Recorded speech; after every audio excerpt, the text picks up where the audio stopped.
여러분, 우리가 이제 또 마음을 모아서 이 가장 큰 오묘 중에 하나인 성육신, 예수께서 이 땅에 사람으로 오신 부분에 대해서 우리가 좀 접근해 가기로 하겠어요. 여러분, 마음을 좀 근엄하게 우리가 마음을 좀 가지고 이런 주제에 접근해 갑시다. 자, 여러분, 가장 많이 사용하는 많은 사람들이 예수님을 알기 위해서 사용하는 구절이 빌립보서 2장 5절과 8절 말씀이죠. 예, 여러분 잘 아시는 구절이에요. 너희 안에 이 마음을 품으라. 곧 그리스도 예수의 마음이니 그는 근본 하나님의 본체시나 하나님과 동등됨을 취할 것으로 여기지 아니하시고 오히려 자기를 비어 종의 형체를 가져 사람들과 같이 되었고 사람의 모양으로 나타나셨음에 자기를 낮추시고 죽기까지 복종하셨으니 곧 십자가에 죽으심이라. 그게 몇 절 안 되는 성경 구절이지만 여기에는 예수님이 어떻게 오셨고 또 오셔서 무슨 어떤 일을 하셨으며 그 십자가 사건까지를 간략하게 적어 놓으셨어요. 그래서 여러분, 성경 전체에는 이 예수님이 어떤 분이시다라는 것에 대해서 많은 그 정보를 우리에게 주고 있어요. 많은 정보를 예수님에 대해서. 여러분, 잠언서 8장을 읽어보시면 이 예수님을 우리의 창조주라 부르고 있어요. 예수님을. 그래서 성경을 잘 모르는 분들이 말씀하시는 것처럼 구약에는 예수님에 대한 어떠한 정보가 없다라는 것이 아니고 구약의 그 많은 책들이 전부 다 예수님에 대해서 우리에게 알려주고 있는 책들이잖아요. 여러분이 성소제도 공부했지만 그 어린 양을 잡아 죽이는 그들이 거의 1600년간 지내온 그 성소제도의 중심 어린 양, 이 예수님을 상징하는 그 어린 양에 대한 그 희생제사가 그렇게 오랫동안 있어 왔어요. 그리고 여러분, 다니엘서 같은 책에 보면 그 기름 부음 받을 자에 대한 정확한 시기가 또 나와 있고 미가서에는 그분이 태어날 장소가 나와 있고, 그죠? 그래서 예수님에 대한 아주 놀라운 정보들을 구약이 우리에게 알려주고 있죠. 그래서 이 잠언서에는 이 창조를 설명하면서 하늘이 있기 전에, 땅이 있기 전에 예수께서 있으셨다는 것을, 또 결국엔 그분이 우리의 하나님과 함께 창조주가 창조자가 되어 계셨다는 그런 놀라운 말씀을 우리가 해주고 있어요. 예수님에 대해서. 그리고 이번 로마서 같은 책을 보면 예수님을 사도 바울이 하나님이라 이렇게 불러요, 여러분. 그렇게 우리가 모르는 그 슬쩍슬쩍 지나간 구절에 얼마나 하나님에 대한 그 예수님과 하나님에 대한 거 설명해 놓은 구절이 많은지 모르겠어요. 로마서 9장 5절에 하나님이라 이렇게 부르셨어요, 예수님을. 그리고 특별히 히브리서 같은 책에 보면 하나님께서 예수님에 대한 설명을 해주시는 구절이 나오잖아요. 거기에 보면 예수님의 이름을 뭐라고 부릅니까? 하나님이여 이렇게 불러요. 하나님께서 당신의 아들에 대해서 관해서 설명하시면서. 그래서 이거 정말 신비해요. 예수님과 하나님의 관계를 우리가 알 수 있는 건 정말 신비지만 우리가 이것을 성경에서 알려주는 대로 우리가 예수님이란 분에 대해서 우리가 어떠한 그 정의를 내릴 수가 있습니다. 자, 그래서 예수님은 누구세요? 하나님이세요. 예수님은 하나님이세요. 거기에는 의심의 여지를 남겨놓고 있지 않은 성경은. 그래서 예수님은 하나님이세요. 그런데 특징을 갖고 계시죠. 어떤 하나님이십니까? 육체로 오신 하나님이셨어요. 예수님께서는. 예수님은 하나님이신데 육체로 오신 하나님이셨어요. 자, 이 예수님께서 이 땅에 이 인성을 갖고 오신 그 부분을 우리가 인성이라고 불러요. 그러니까 인간의 모습으로 오셨잖아요. 그리고 여기에 아까 우리가 읽은 구절에 보면 이 사람의 모양으로 종의 형체로 사람들과 같이 되었고, 그죠? 그래서 이 하나님께서 이 땅에 오신 것은 오신 그것을 우리가 사람으로 오셨다. 사람으로. 그래서 이 부분을 인성이라 이렇게 표현해요. 인성. 사람의 성정을 갖고 오셨다. 사람의 성정을 그대로 갖고 오셨다. 자, 근데 여기에 우리가 주의할 점이 있어요. 이 사람의 성정은 어떠합니까? 우리의 성정은 어떠해요? 충동적이고 발작적이고 이기적이고, 그렇죠? 또 죄짓기가 아주 쉽죠. 경향이 아주 강하죠. 예, 죄로 치우친 경향이 아주 강한 그런 성정을 갖고 있잖아요. 자, 근데 이 부분을 우리가 참 조심해야 할 것은 예수님이 우리와 같은 성정으로 오신 것은 100% 맞는 이야기예요. 그런데 성경에 또 한 구석에 예수님은 죄가 없으셨어요. 어떻게 해요? 죄를 알지도 못하셨다고 나와 있어요. 죄를.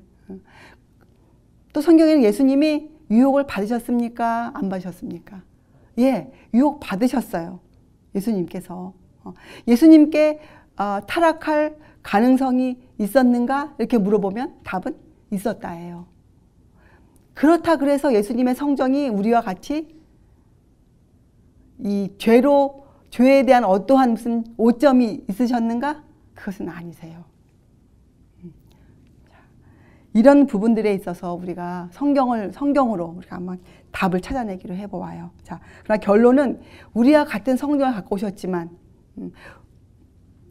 히브리서에 참 말한 것처럼 우리와 한 혈육에 태어나셨지만 한 모양으로, 그 뜻은 뭐냐면 우리와 같은 방법으로 세상에 오셨다는 것이에요. 예수께서 하셨지만 예수님은 생각으로라도 죄를 알지 못하시는 분이셨어요.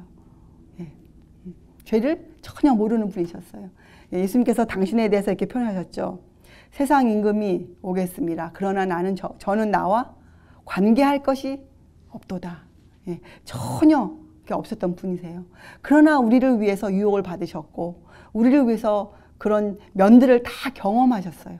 우리를 위해서. 자, 그런데 이런 말이 있어요. 사단은 그 예수님의 연약성을 공격했다. 자, 여러분, 예수님께서 사단에게 큰 시험 3가지를 받으시잖아요. 우리를 위해서 그 시험을 받으셨죠. 그런데 예수님께 가장 큰 시험은, 가장 큰 고난은 무엇이었을까요? 예수님께서 가장 견디기 어려우셨던 그 점은 무엇이었을까요? 예, 예수님께서 그 시험을 치르시는 동안 가장 견디기 힘드셨던 것은 무엇이었을까요? 자, 예수님께서는 당신의 절대적인 힘을 알고 계셨습니까? 예수님께서는. 네, 예수님이 알고 계셨어요. 또 하나님께서 예수님에게 그런 보증을 여러 번 해주셨어요. 음성으로 들려주셨어요. 예수님 생애 동안. 그렇죠? 예수님은 그 시험에 가시기 바로 직전에도 침례를 받으시면서 어떤 보증을 받으셨습니까? 이는 내 사랑하는 아들이요 내 기뻐하는 자라. 이렇게 하나님의 인정을 받으셨어요. 그리고 시험에 들어가셨거든요. 예수님께서 가장 견디기 어려웠던 점은 예수님께서는 당신이 인성으로 오셔서, 사람으로 오셔서 어떠한 일을 해내야 함을 알고 계셨어요. 그렇죠? 당신이 오신 이유와 또 해야 할 일과 그 목적을 정확히 알고 계셨어요. 예수님께서는. 그래서 예수님께서는 그 시험을 꼭 이기셔야 하셨거든요. 근데 그 이기시는 방법이 예수님 마음대로 할 수 있는 것이 아니었어요. 예수님만 마음대로 할 수 있는 것이라면 사실 시험 안 봐셔도 돼요. 그렇죠? 예수님의 그 본성은, 예수님의 원래의 그 모습은 사단이 근접할 수 없는 분이시잖아요. 하나님이시니까. 근데 예수님께서 그 유혹을 받으신 것은 순전히 우리를 위해서인데 그 시험을 이기셔야 되는데 그 시험을 치르시는 방법 또한 어떻게 해요? 인간의 방법으로만 시험을 치르실 수 있었단 말이죠. 예수님께서. 그래서 예수님께서는 그 시험 기간 내내 또 생애 내내 사단의 공격을 받으실 때마다 예수님의 그 갖고 계신 그 하나님 되시는 부분, 그래서 우리가 신성이라 부르죠. 그 부분을 사용하실 수 없으셨어요. 그것이 가장 큰 예수님이 견디기 힘드신 거거든요. 바로 사단이 말하는 그 연약성. 예수님이 인간의 연약성을 지니고 계셨다는 점은 무엇이냐? 인간이 어디에 약합니까? 이 견디는데 아주 약해요. 그렇죠? 인내심에 우리가 굉장한 타락으로 영향을 받잖아요. 예수님도 바로 우리와 똑같이 그것을 갖고 계셨어요. 그 연약성을. 참 놀랍지 않으세요? 예. 그래서 예수님이 그 신성을 사용하지 않으시면서 인간으로서 하나님만을 의지하여서 그 시험을 이겨나가는 그것이 예수님의 연약성이셨거든요. 우리가 같은 것이죠. 지금 우리가 가장 힘든 부분이 무엇입니까? 우리가 가장 힘든 부분이. 예. 우리가 가장 힘든 부분이 뭐예요? 우리 연약성 아닙니까? 우리 연약성.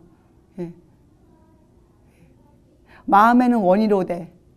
예. 그 연약성이 우리의 가장 힘든 부분이거든요. 그 부분이 예수님께도 마찬가지셨어요. 예수님께서도. 그 연약성. 자, 그래서 사실은 예수님이 인성으로 오신 그 이유 중에 여러 가지가 있는데 가장 큰 이유는 뭡니까? 그 연약성을 어떻게 해요? 신성으로 바꿔주시는 거예요. 그 연약성을. 방법은 어떻게 해요? 하나님만을 의지하여서, 하나님의 말씀을 의지하여서 그 연약성을 바꾸신 거예요. 신성으로.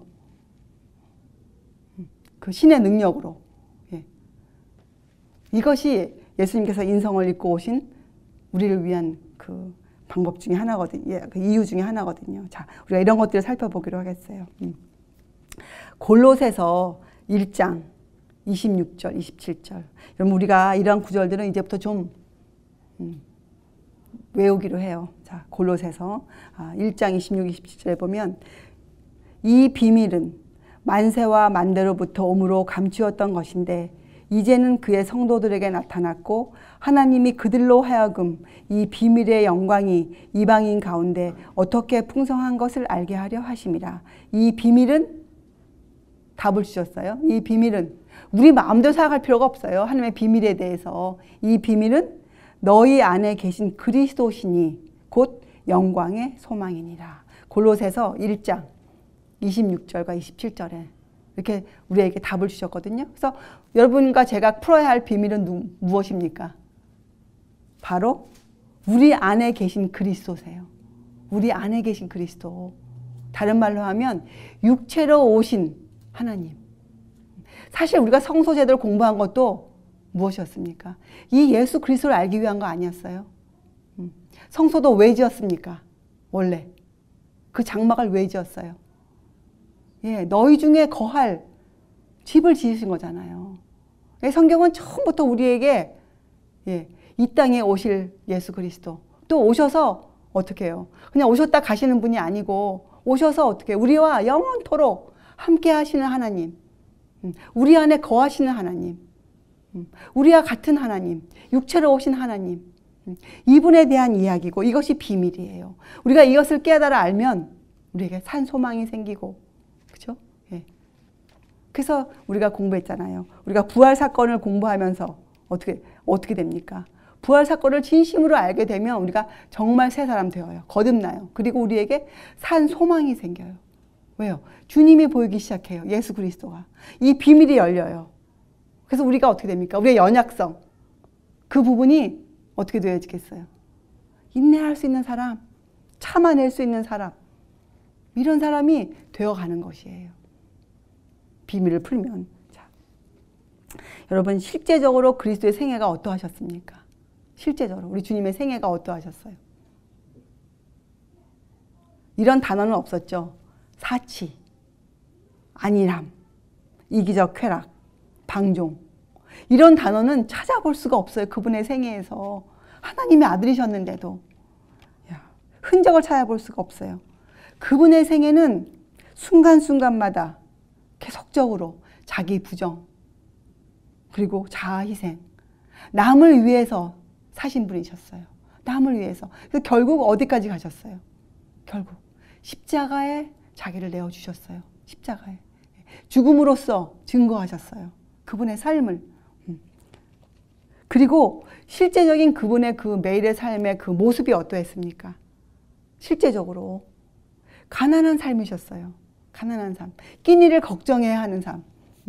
가서 망치를 잡지 않으면 먹을 양식을 없을 그분. 그러한 삶을 사셨어요.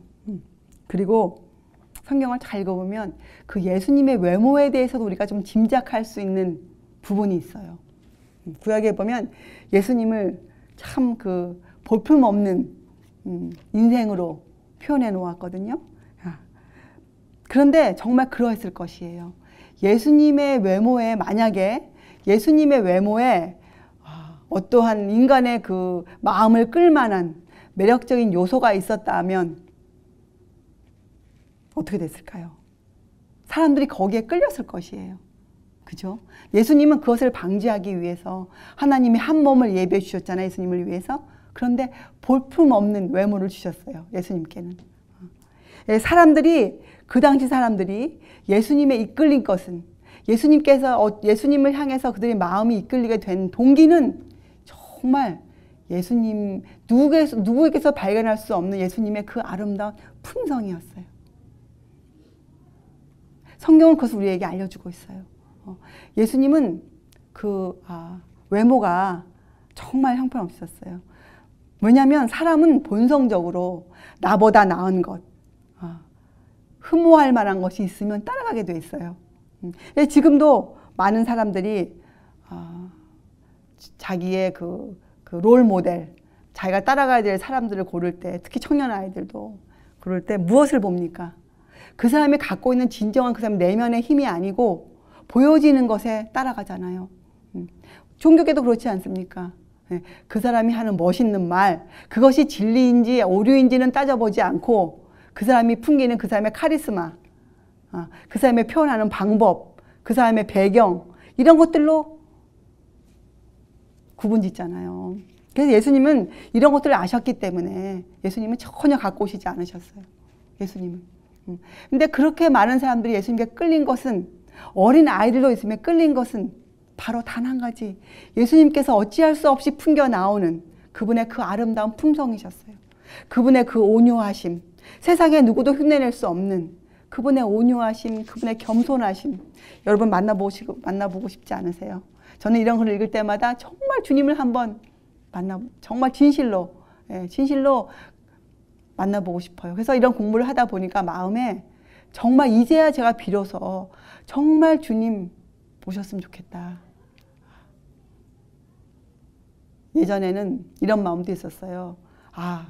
세상이 너무 어려우니까, 사는 게 어려우니까 어찌됐든 오셨으면 좋겠다. 근데 지금은 전혀 아니에요. 지금은 예수님의 이러한 인성과 신성을 공부하면서 제 마음에 예수님을 의지하는 그런 자신감, 나한테서 나오는 어떤 자신감은 전혀 아니고 예수님을 의지하기 때문에 나오는 자신감, 예수님의 능력을 내가 알기 때문에, 그것을 믿기 때문에 나오는 자신감, 정말 할 수 있다. 정말 주님께서 빨리 오셨으면 좋겠다. 정말 오셔서 만나고 싶다. 정말 그 예수께서만이 풍기시는 그 아름다움을 정말 만나고 싶다. 근데 놀라운 것은 사도 바울이 뭐라고 설명했습니까? 우리가 그와 같은 줄을 알 것이요, 볼 것이요. 아니요, 참 놀라운 말씀 아니에요. 자, 그래서 예수님께서는 정말 예수님을 믿는 그 당시 사람들의 믿음은 보이는 것에 의한 증거가 아니었어요. 보이는 것이 아니었어요. 이 6,000년 동안 예수님을 믿는 모든 사람의 믿음은 보이는 증거에 의해서가 아니었어요. 그들은 보이지 않는 것에 의해서 그들은 예수님을 믿었거든요. 탁월한 그분의 성품이었어요. 탁월한 그분의 그 매력, 그것이 아주 큰 매력이죠. 그래서 성경에 보면 우리 여자들에게 어떠한 충고를 주고 있습니까? 우리들에게. 우리의 내적인 사람을 갖고 와야 될 필요성에 대해서 얘기하고 있지 않습니까? 우리의 단장함에 있어서 얼마나 중요한 것인지 모르겠어요.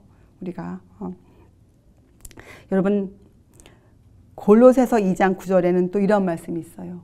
그 안에는, 예수님 안에는, 그 안에는 신성의 모든 충만이 육체로 거하시고. 자, 그러면 우리가 예수님을 어떻게 정의 내릴 수 있겠습니까? 지금 읽은 구절만 가지고도 예수님은 하나님이셨다, 창조자이셨다, 하나님께서 예수님을 하나님이라 부르셨다, 호칭하셨다. 그러면 예수님께는 신성이 있으셨다는 거예요, 없으셨다는 거예요? 예, 이 땅에 인성으로 오셨지만 예수님은 그 신성 자체를 버리시고 오신 것이 아니에요. 하늘에서. 신성 위에 인성의 옷을 입으셨어요. 이것을 우리가 어떻게 이해할 수 있냐면 여러분, 우리가 만약에 모세를 예를 들어 봅시다. 모세가 하나님을 만나고 싶어 할 때, 그죠? 예. 하나님께서 어떻게 모세를 만나 주셨습니까? 모세를 어디에 감추셨어요? 예, 바위 틈에 감추셨잖아요. 그죠? 야, 하나님의 영광을 직접 보고 살 자가 없잖아요. 그죠? 예. 그래서 우리가 하나님을 볼 수 있도록 하기 위해서, 우리가 살아계신 하나님을 보고도 죽지 않게 하시기 위해서 그 신성 위에다가 인성의 옷을 입고 오신 거예요. 예수님께서. 그래서 우리가 놀라운 이것이 비밀인 것은 사람으로서 하나님을 뵙고도 특별히 타락한 인간이, 타락한 사람들이 하나님을 뵙고도 죽지 않았다는 것. 이것이 비밀이에요. 비밀. 그래서 이 하나님의 아들에 관한 이 신성과 인성은 우리들에게 모든 것이에요. 우리들이 이해하고 있어야 가장 중요한 이해 중에 하나예요. 자, 우리가 이것을 깨달으면 특별히 인성 부분에 대해서 육체로 거하신 하나님에 대한 이해를 우리가 정확히 성경적으로 갖고 있으면, 여기에 깨달음이 오면 우리가 영적으로 하나님과 하나가 돼요. 그리스도께서 이것을 묶어주시는 거예요. 우리를 갖다가. 우리의 영혼이. 그래서 이것을 하나님과 우리를 묶어놓은 주님이 이 사닥다리 아닙니까? 사닥다리. 그런데 사실은 성경에 보면 이 황금고리예요. 황금고리. 우리가 또 어떻게 알 수 있냐? 출애굽기에 보면 이 레위기서에 보면 이 에봇을 입잖아요. 그 대제사장이 어떤 옷을 입습니까? 그 옷을 입을 때 다 입고 나면 위에 에봇을 거치잖아요. 그럼 그 에봇 위에 무엇을 또 답니까? 예, 흉패를 달죠. 흉패. 그 12지파의 보석이, 이름이 달린 보석을 다는 흉패를 그들이 걸잖아요. 근데 그 흉패가 그 에봇과 떨어지지 않도록, 또 그 대사장 그 옷과 떨어지지 않도록 하기 위해서 그들이 고리로 연결을 시켜요. 고리로. 근데 그것이 황금고리거든요. 황금고리. 그 뭐예요? 그 12지파와 그 에봇, 하나님의 그 우림과 둠빔을 갖고 있는 이런 것들이 떨어지지 않게 하기 위해서 황금고리로 엮었어요. 그것의 실체가 바로 예수님께서 우리와 연결시켜주는, 하나님을 우리와 연결시켜주는 예수님께서 그 고리 역할을 해주시는 거예요. 고리 역할. 그래서 예수님은 하늘에서 내려온 황금고리세요. 예수님은. 그것이 바로 예수님의 인성 부분이에요. 인성 부분. 그래서 우리가 이걸 잘 공부하면 우리 마음에 고리가 생겨요. 고리. 하나님과의 연결 고리가.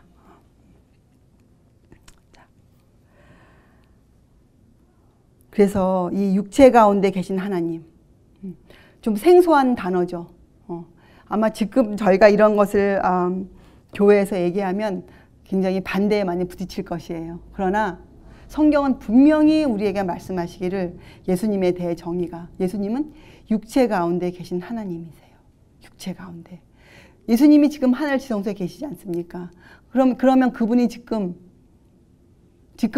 그분이 인성을 안 갖고 계셔요? 여러분 어떻게 생각하세요? 지금 하늘에 계신 예수님, 하늘 지성소에 실제로 우리를 위해 사역하시는 예수님께서는 신성만 갖고 계십니까? 네. 지금도 영원토록 갖고 계실 것이에요. 인성을. 그래서 이 인성에 대한 이해는 이렇게 중요한 것이 우리에게. 그리고 여러분, 우리가 이건 다 성소 제도 때 공부했지만, 그분은, 예수 그리스도는 이 타락한 지구를 위해서 충분한 고도 완전한 속죄 제물이셨죠. 거기에 대해서 여러분이 더 이상 설명이 필요 없죠. 그죠? 자, 예수님께서는 왜 그러셨습니까? 왜 충분하고도 완전한 희생 속죄 제물이셨을까요? 점없고 흠없는 속죄 제물이셨을까요?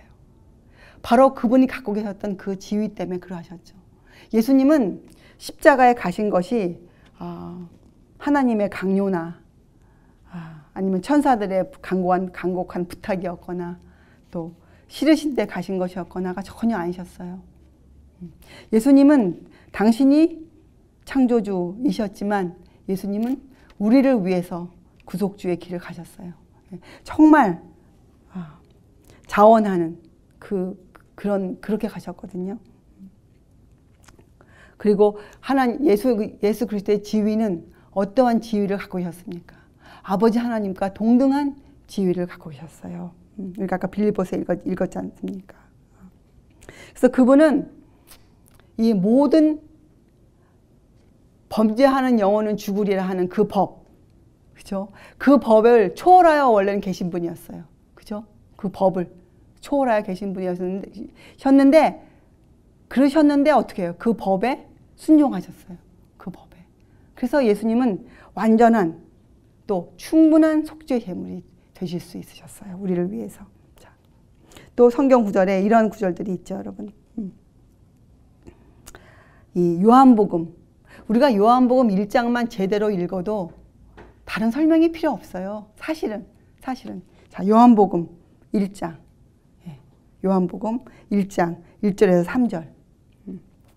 그 절만 잘 읽어도 우리가 예수님에 대한 정의를 충분히 가져올 수가 있죠. 자, 뭐라고 하셨습니까? 태초에 말씀이 계시니라.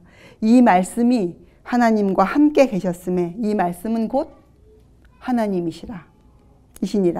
그가 태초에 하나님과 함께 계셨고 만물이 그로 말미암아 지은 바 되었으니 지은 것이 하나도 그가 없이는 된 것이 없느니라. 자, 여기에서 말씀하시는 그는 누구십니까? 이것은 예수 그리스도시죠. 그래서 여기에는 말씀과 하나님과 예수 그리스도의 관계를 천명해 놓으셨어요. 자, 그리고 또 14절을 보세요. 14절. 이렇게 적어 놓았어요.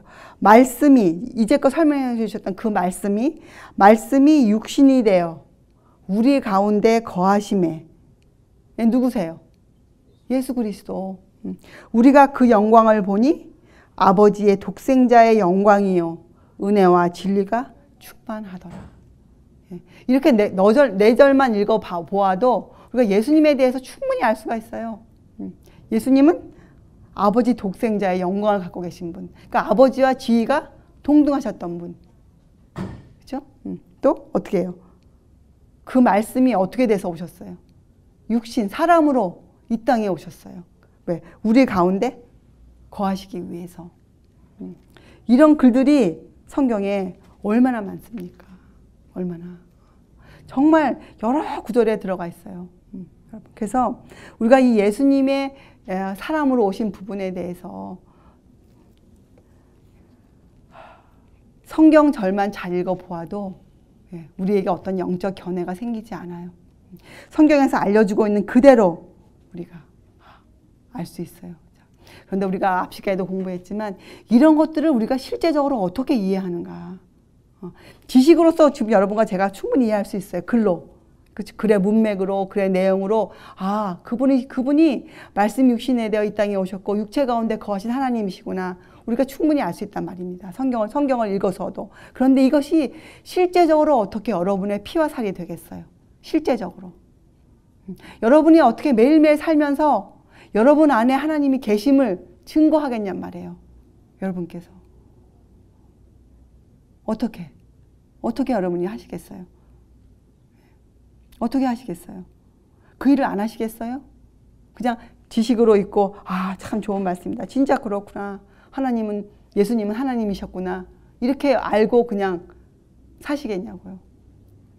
성경은 거기서 끝나지 않고 또 예수님 자신도 거기서 끝내지 않고 예수님 어떻게 하셨어요? 실제로 십자가에 돌아가셨어요. 실제로. 여러분 겟세마네 기도를 들으시던 예수님의 그 표현 방법을 성경에 뭐라고 적혀져 있습니까? 힘써 애써 기도하시더라. 누가복음에. 얼마나 간절히 기도하셨으면 어떻게 해요? 땀방울이 핏방울처럼 되더라. 그분의 그 모습을 적어 놓았어요. 그분의 모습들을.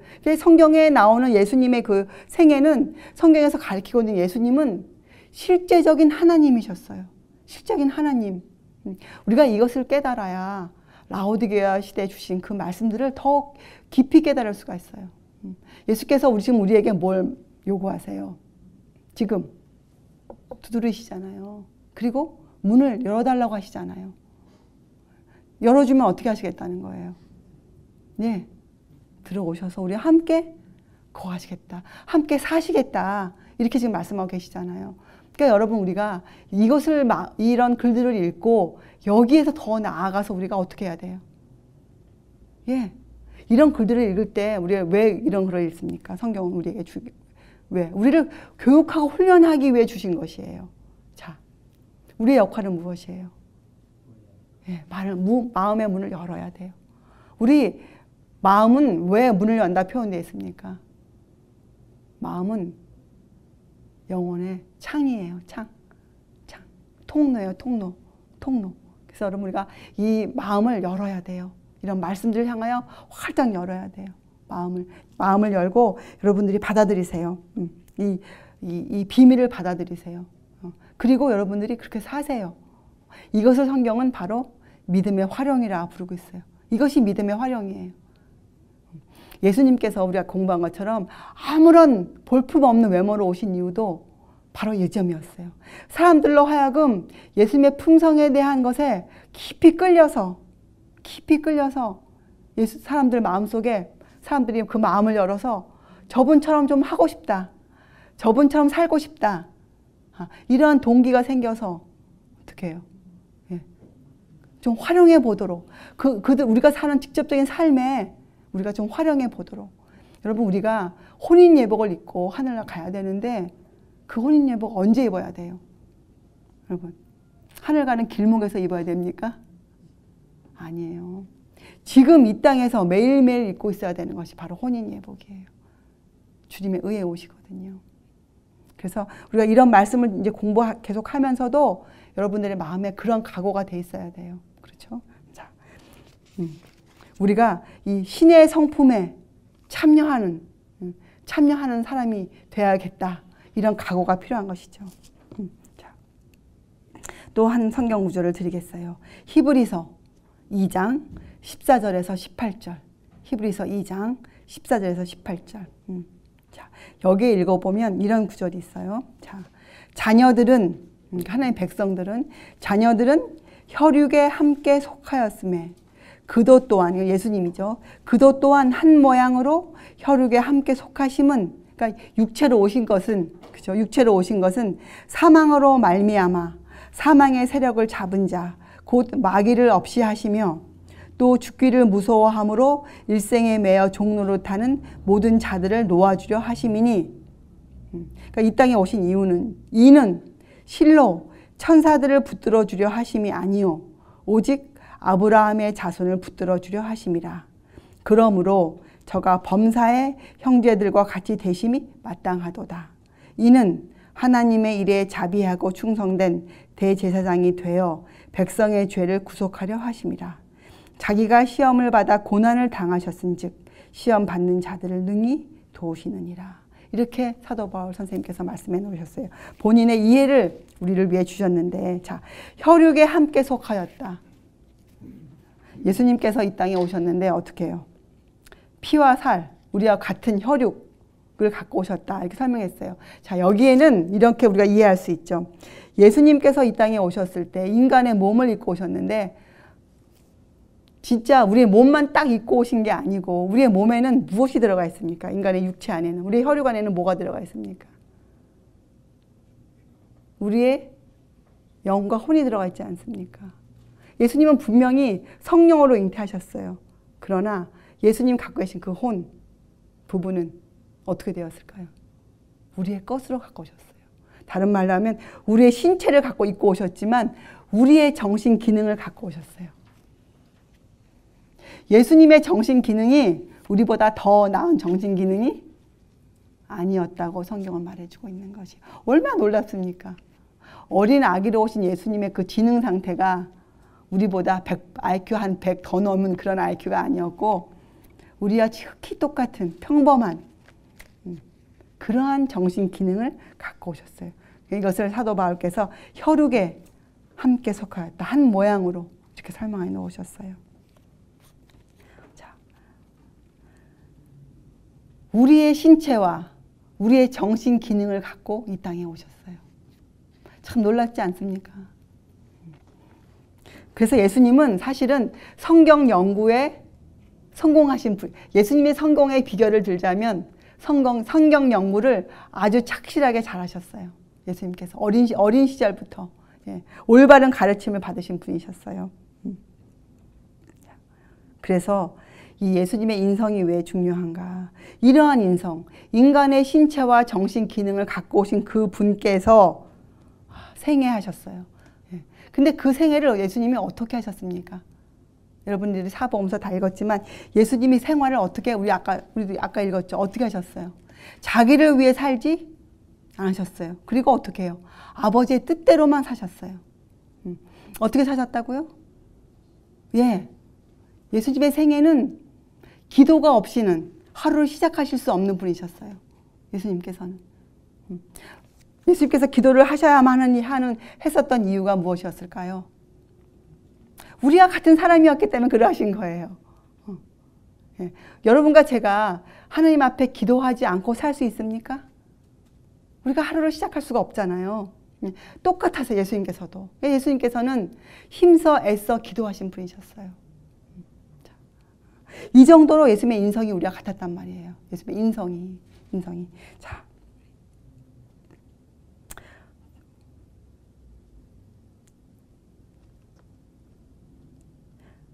예수님께서는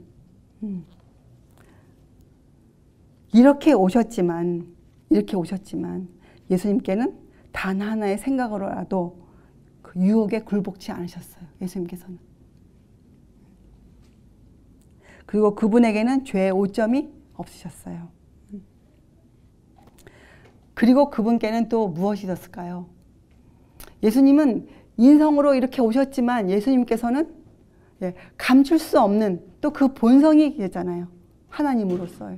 예수님 갖고 계신 그 예수님의 그 풍겨 나오는 매력은 정말 놀라운 것이었어요. 그 매력은 그분의 그 고상함, 그분의 그 우아함, 이런 것들은 참 신비죠. 근데 그런 분이 사람들을 만났었을 때 느끼는 그 괴로움은 아마 지금 우리가 참 알 수 없을 것이에요.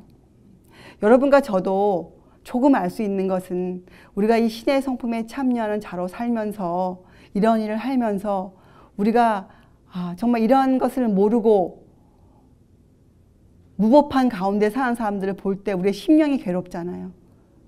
우리도 괴로운데 그 당시 예수님은 얼마나 괴로우셨겠어요. 그런 것들을 보면서 그 안에서 풍겨 나오는 그 온유와 겸손하심 우리가 배워야 되는 것이에요. 우리가. 그래서 예수님께서는 그 생애로 하나님의 생애를 구현하셨어요. 보여주셨어요.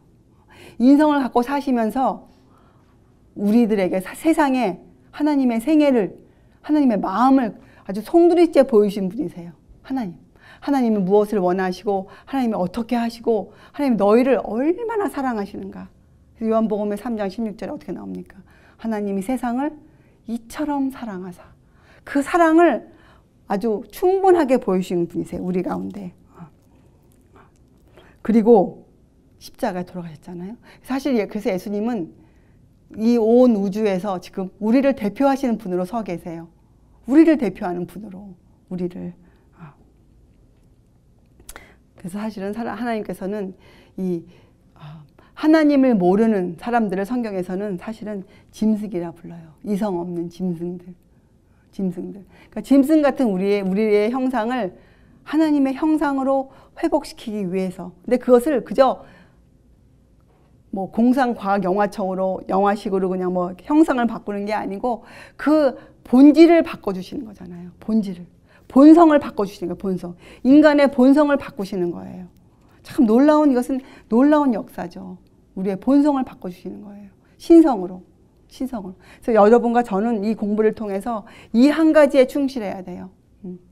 이 신성에 참여한다는 이 뜻이 정말 무엇인지, 그리고 이것이 실제적으로 꼭 이루어져야 한다는 것. 그것이 여러분과 저에게 주어진 임무고 조건이에요. 하나님의 신성에 참여하는 것. 이것이 진실로 무엇인가를 우리가 발견해내고 그것을 이루어내는 것이 우리가 이 공부를 하는 목적이에요. 공부를 하는 목적. 그래서 예수님께서 인성을 쓰시고 이 땅에 오신 데에는 목적이 있으셨죠. 우리가 벌써 몇 가지 목적이 나왔죠. 목적이 무엇입니까? 우리에게 하나님을 보여주는 것이었어요. 우리에게 하나님을. 그리고 보여주어서 어떻게 해요? 우리를 하나님과 하나 되게 하게 해주기 위해서 이 땅에 오셨어요. 예수께서 인성을 쓰시고. 그리고 우리에게 하나님이 우리를 얼마나 사랑하시는지 그 사랑을 보여주시기 위해서 오셨죠. 전부 다 사실은 같은 말이에요. 같은 말. 그리고 또 한 가지의 목적이 무엇이었어요? 우리를, 이 연약한 우리를 예수님의 모본으로 우리가 완전한 순종을 할 수 있다는 것을, 우리가 하나님의 법에 완전히 순종할 수 있다는 것을 우리에게 알게 하시기 위해서 오신 것이, 인성을 쓰신 것이에요. 그래서 예수께서 인성을 쓰시고 오신 이후에는 충분한 또 확실한 목적을 갖고 오셨어요. 자, 비결은 이것이에요. 예수님께서 시험을 이기신 비결이 무엇이었습니까? 예수님은 당신께서 어떻게 살아야 하는 것에 대해서, 그 목적에 대해서 충분히 알고 계셨어요. 예수님께서는. 여러분과 저도 마찬가지로 우리가 이러한 것들을, 이 구속의 계획에 대해서 예수님께서 하나님이 이 땅에 인성을 쓰고 오실 뿐이 없으셨다는 것, 거기에 확실한 목적이 있었다는 것을 우리가 성경을 통해 확실히 알고 우리의 임무가 무엇이라는 것을 충분히 안다면 우리는 예수님의 모본을 우리의 것으로 만들 수가 있어요. 사람들이요, 우리가 모르기 때문에, 확실히 모르기 때문에 우리가 앞길을 발을 내디딜 때 주저주저하고 머뭇머뭇거리는 거예요. 그러나 우리가 우리의 믿음으로 우리가 앞으로 우리에게 임할 일들과 우리가 걸어가야 될 길을 우리가 정확히 알고 있다면 어떻게 되겠습니까? 우리가 그 길을 담대하게 걸어갈 수가 있어요. 그렇죠? 우리가 이런 부분은 많이 또 공부했잖아요. 그래서 예수님께서 이 땅에 오셔서 피 묻은 길을 실제로 걸어가셨잖아요. 그렇게 사셨잖아요. 가난한 삶을 사셨잖아요. 자, 그래서 우리가 해야 할 일은 바로 이 한 가지예요.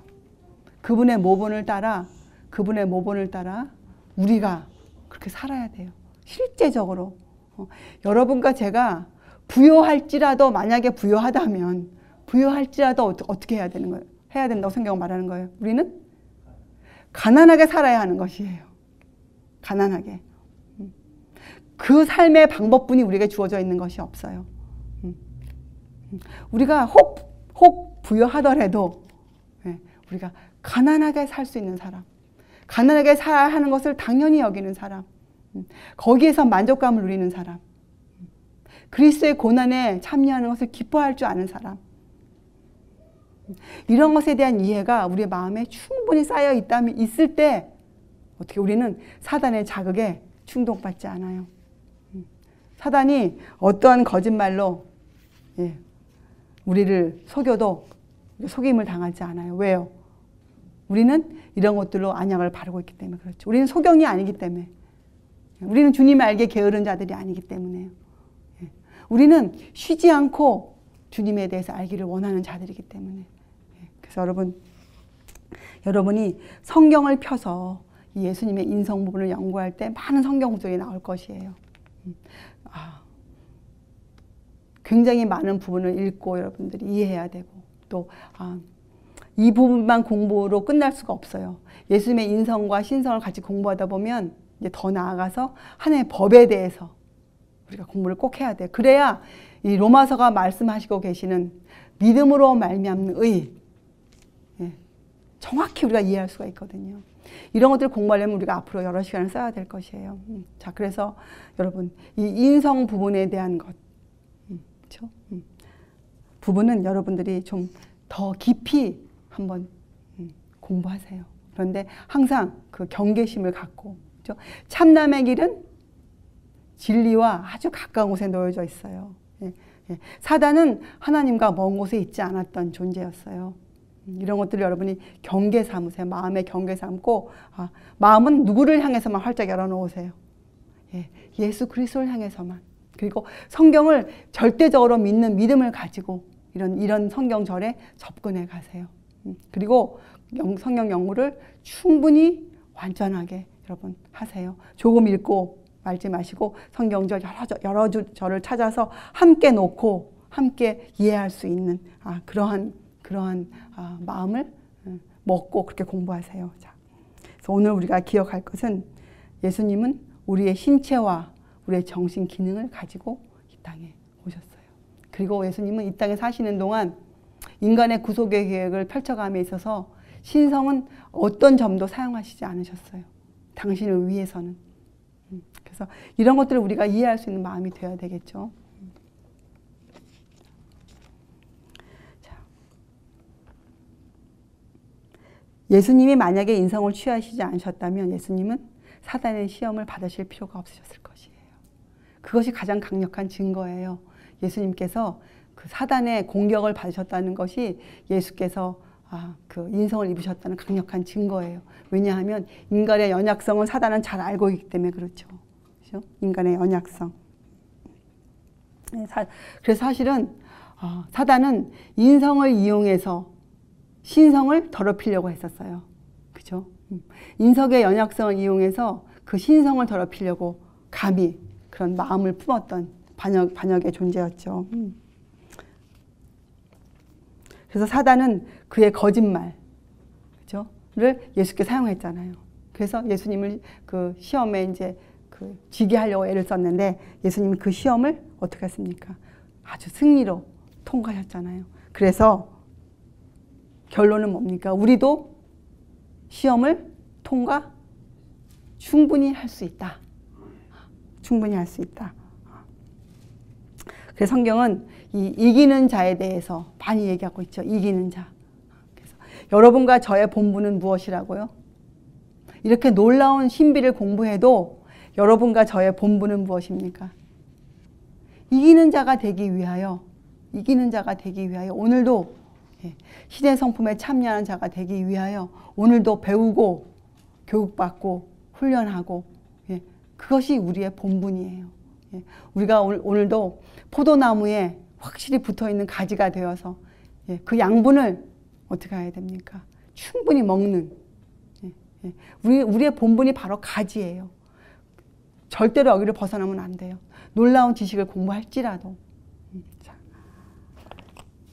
이 예수님께서 이 사람의 모습으로 그저 우리의 그 외모만 취하시고 오신 것이 아니라는 사실, 우리의 정신 기능을 갖고 오셨다는 사실, 참 놀라운 하나님의 섭리죠. 여러분 이 부분에 여러분들께서 더 깊은 이해를 가져가시기를 바라요. 왜냐하면 우리가 이것을 잘 공부하면 우리도 예수님처럼 유혹을 이길 수 있는 놀라운 도덕적 능력을 가질 수 있기 때문에 그래요. 우리에게 그 힘을 주셨거든요. 그 성경은 복음은 무엇이라고 나옵니까? 우리를 구원하는 하나님의 능력이라고 표현되어 있어요. 능력. 이것은 힘이에요. 힘. 우리가 육체로 오신 하나님을 깨닫는 것에는 큰 힘이 들어가 있어요. 힘. 우리의 영적인, 우리의 그 허약성, 우리의 인간적인 연약성을 우리가 극복할 수 있는 그 힘을 주는 놀라운 메시지들이거든요. 그래서 여러분,